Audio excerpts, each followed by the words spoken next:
औज़ुबिल्लाहिमिनश्शैतानिर्रजीम बिस्मिल्लाहिर्रहमानिर्रहीम। प्यारे बच्चों, अस्सलाम वालेकुम रहमतुल्लाहि व बरकातुहू। आज का हमारा क्लास है मैथ, जो 8वीं क्लास के लिए है।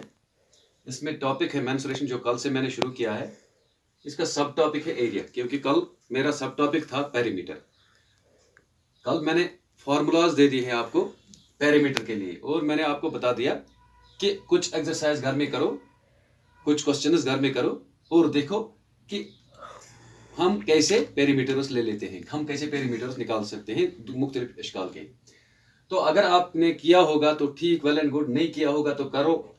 हाँ, अगर कहीं पे कोई दिक्कत आए तो मुझे कमेंट करो, मुझे फ़ोन करो। मेरा फ़ोन भी आपके पास अवेलेबल, फ़ोन नंबर भी आपके पास अवेलेबल है, तो आप फ़ोन भी कर सकते हो। तो आज का जो टॉपिक है मेरा, वो मेंसुरेशन का सब टॉपिक एरिया है। तो इसमें क्या है, इसमें हम एरिया निकालेंगे।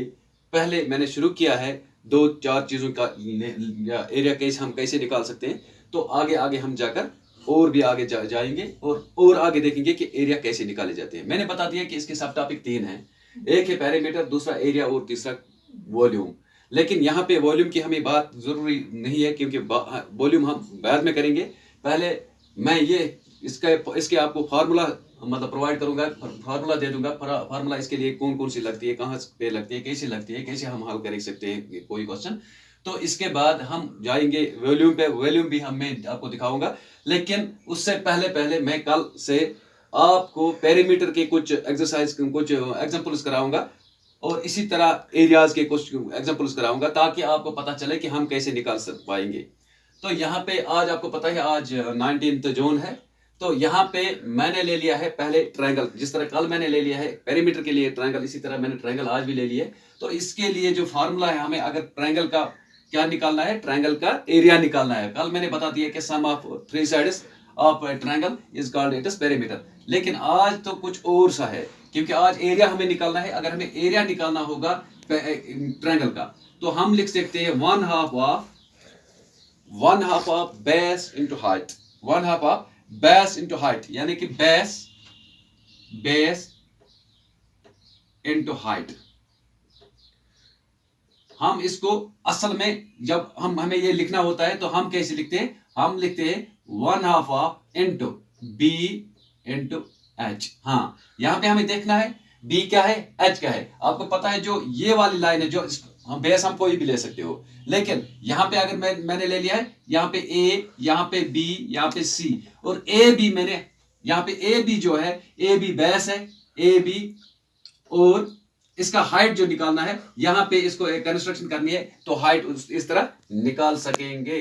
तो हाइट के बाद हमें क्या करना है, इसको मल्टीपल करना है, जो वहां पे आएगा ये इसका एरिया है। इसके बाद मैं उठाता हूं, हाँ, अब हमारे पास क्या है, स्क्वायर। इस स्क्वायर का आपको पता है, स्क्वायर के all sides, all the 4 sides of a square is equal to, when all the 4 sides is equal to, then we can say that this is square।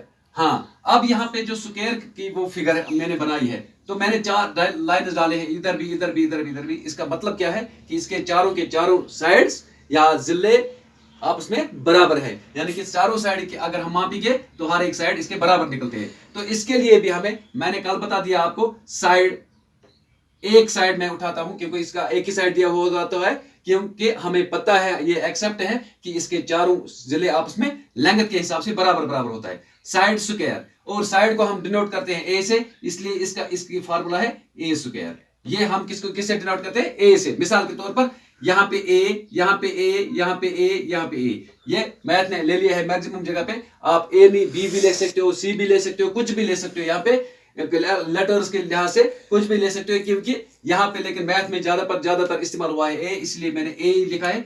हाँ, ए बी सी डी, ये अगर square है तो इसका मतलब है A B is equal to A, B C is equal to A, C D is equal to A, D A is equal to A. तभी हम ऐसे इसको निकालते हैं, तो ये इसके एरिया का बराबर निकलता है। ये इसी तरह ये भी एरिया है, ठीक है। तो इसका मतलब है अगर हमें रेक्टेंगल अब लेना है, अब मैं रेक्टेंगल पे जाऊंगा। जब हम रेक्टेंगल पे जाते हैं तो मैंने आपको बता दिया है कि इसके लिए क्या है, इसके लिए मैंने कल बता दिया आपको कि इसके लिए पेरीमीटर जो है 2 इंटू एल प्लस बी है, ये मैंने आपको बता दिया है, लेंथ प्लस ब्रेडथ। यहां पे हम लिखेंगे लेंथ इंटू ब्रेडथ, जो इसकी लेंथ और ब्रेडथ है, या हम इसको ऐसे लिखते हैं small l into small b, length into breadth. ये इस तरह इसका एरिया निकल सकता है, ये इसके एरिया के बराबर होता है। ठीक है, तो इस तरह आप रेक्टेंगल का जो भी है, यहां पे मिसाल के तौर पर a, यहां पे b, यहां पे c, यहां पे d, ए बी, इसका मतलब है लेंथ क्या है, यहां पे ए बी में ले लूं या सी डी ले लूं, क्योंकि लेंथ वो होती है जो थोड़ी लंबी होगी, तो ब्रेडथ वो होगी जो उससे उतनी लंबी नहीं होगी, उसमें तो ये फर्क होती है। तो आपको पता है कि लेंथ जो है, लेंथ में मैं मिसाल के तौर पर यहां पे लेंथ इंटू ब्रेडथ, वो लेंथ में मैं मिसाल के तौर पर ए बी, ठीक है, ब्रेडथ क्या है, ब्रेडथ है बी सी या ए डी। ठीक है, तो इसी तरह लेंथ आप कोई एक ले सकते हो, क्योंकि इसके अपोजिट जिल्स आपस में बराबर होते हैं, अपोजिट साइड्स आपस में बराबर होते हैं, इसलिए A B into B C, ये इसका एरिया दे देगा। हाँ, अब इसके बाद हमें क्या है, पैरेललोग्राम। देखो पैरेललोग्राम में थोड़ा फर्क है, तो इसका लेंथ ब्रेडथ हमें नहीं लेना है, जबकि पैरेललोग्राम और रेक्टेंगल आपस में मिलते हैं, तो पैरेललोग्राम रेक्टेंगल में से ही निकलता है। तो इसके भी आपस में जो एक दूसरे के अपोजिट के जिले होते हैं, एक दूसरे के अपोजिट के वो साइड्स होते हैं, वो एक दूसरे के बराबर होते हैं। लेकिन यहां पे हमें क्या करना है, यहां पे हमें करना है बेस, क्योंकि मैंने आपको कल दिखाया है कि पैरामीटर कैसे निकाला जाता है, लेकिन यहां पे क्या करना है, यहां पे बेस इंटू बेस के साथ altitude, base into altitude, B into A, B into A. हाँ, अब आपको यहां पे थोड़ा कंफ्यूजन होगा कि आल्टीट्यूड क्या होता है। आल्टीट्यूड मैंने ऊपर भी लिखा है, ऊपर हाइट लिखा है, ठीक है, इसकी हाइट निकलती है, लेकिन इसका आल्टीट्यूड हमें कंस्ट्रक्शन करनी है, यहां से कोई एक लाइन, ठीक है, कोई एक लाइन, ताकि ये बिल्कुल रेक्टेंगल जैसा बनेगा बीच में। ठीक है, तो ये जो है, ये आल्टीट्यूड है, इसको हम आल्टीट्यूड बोलते हैं, ए से डिनोट करते हैं, कैपिटल ए से या स्मॉल ए से करो, कैपिटल ए से ही वैसे डिनोट करते हैं। तो यहां पे आप लिखते हैं बेस इंटू आल्टीट्यूड, यानी कि जो इसका आल्टीट्यूड होगा, इसको किसके साथ, बेस के साथ मल्टीपल करना है, तो ये इसका एरिया निकल आता है।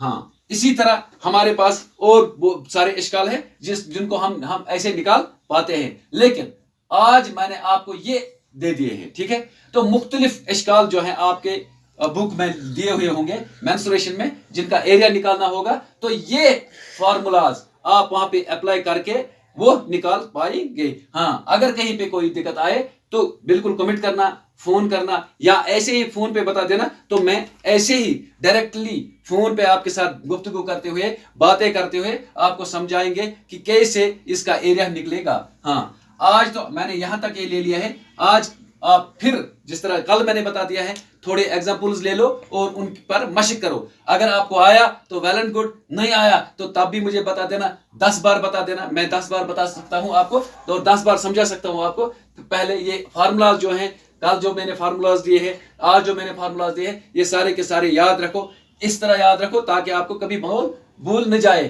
तभी आप मेंस्ट्रुएशन में जा पाएंगे और मेंस्ट्रुएशन के कोई भी क्वेश्चन कर पाएंगे। आज इतना ही, इंशाल्लाह हम कल देखेंगे। कल से मैं डायरेक्टली एग्जांपल्स पर जाऊंगा, ताकि आपको मैं बहुत सारे एरियाज दिखाऊंगा, बहुत सारे पैरामीटर्स दिखाऊंगा, कैसे हम निकाल पाते हैं। थैंक्स।